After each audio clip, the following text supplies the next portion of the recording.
You know, we use money every single day, but have you ever really stopped to think about what it is?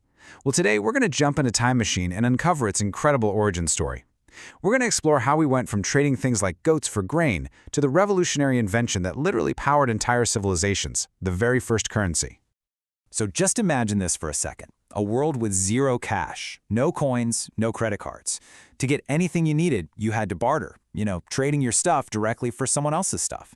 But this system had some huge problems. I mean, what if the baker didn't want your chickens? And how many chickens is a loaf of bread worth anyway? It was clumsy, super inefficient, and it really put a hard limit on how big an economy could ever get.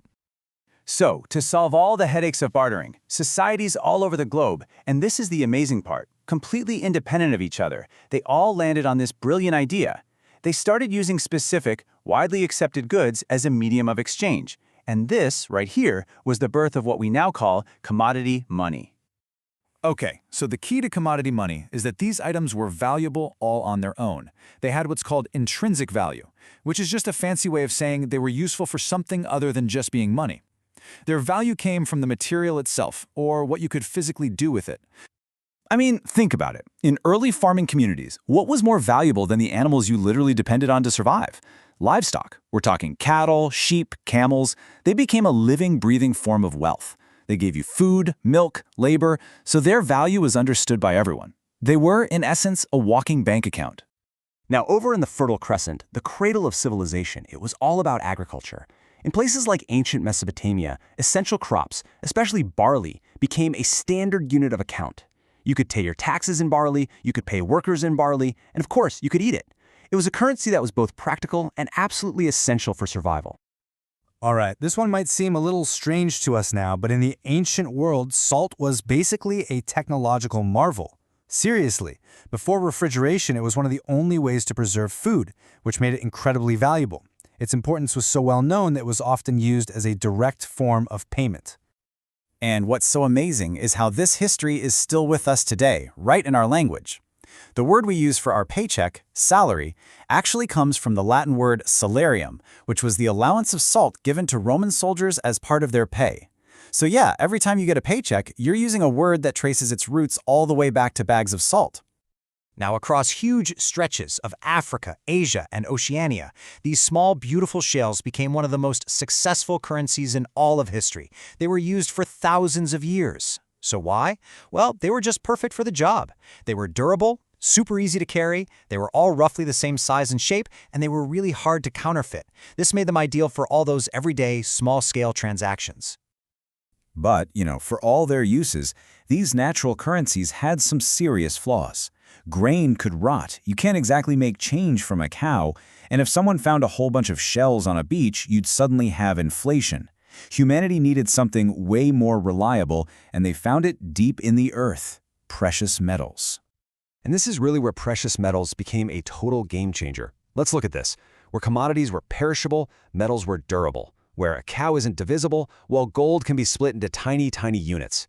Metals are also way more portable, and this is crucial. Their limited supply meant they were much less likely to have sudden inflation. Basically, they solved every major problem of the earlier currencies. And these advantages, they line up perfectly with the core principles of what actually makes for good money. Metals checked every single box. They were durable, portable, divisible, uniform, scarce, and pretty much universally accepted. They were the almost perfect form of money. Almost. But yeah, there was still one major hurdle. Even when you had chunks of gold and silver, every single transaction was still a slow, cumbersome process. You'd have to pull out scales, weigh the metal, maybe even do a little test to check its purity. It was definitely better than bartering chickens, but it was still a huge bottleneck for a growing economy. The solution to this final, really frustrating problem was, honestly, a stroke of genius.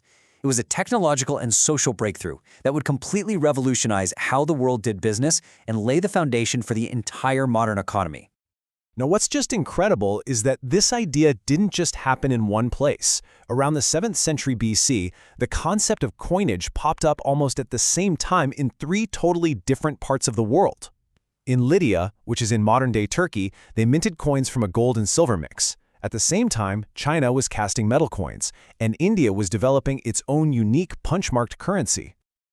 And here it is. This is the key insight. The real game changer wasn't the metal itself. I mean, people had been using gold and silver for centuries. The true innovation, the big idea, was the simple act of stamping it with an official seal. That stamp, like the roaring lion they put on the first Lydian coins, was so much more than just a picture. It was a promise. It was a guarantee from a trusted authority, a king, a government, a state, that certified this little piece of metal was exactly what it claimed to be, both in its weight and in its purity. And the impact of this was just immense. Because that stamp guaranteed the value, trust became institutionalized. This dramatically cut down on friction, making transactions fast and simple. You didn't have to weigh and test anymore. You just had to count. And this shift supercharged trade and helped early empires become fabulously wealthy. And this is really the profound shift here. That stamp transformed a piece of metal that had its own value into something way more powerful, a symbol of trust. Money became an abstract idea, a shared promise that an entire society could believe in. This whole journey from cattle to coins laid the groundwork for our entire global economy. The money in your pocket today is also built on a promise, a shared belief in its value. So the next time you look at a bill or a number on a screen, it's worth asking yourself, what promise does your money hold today?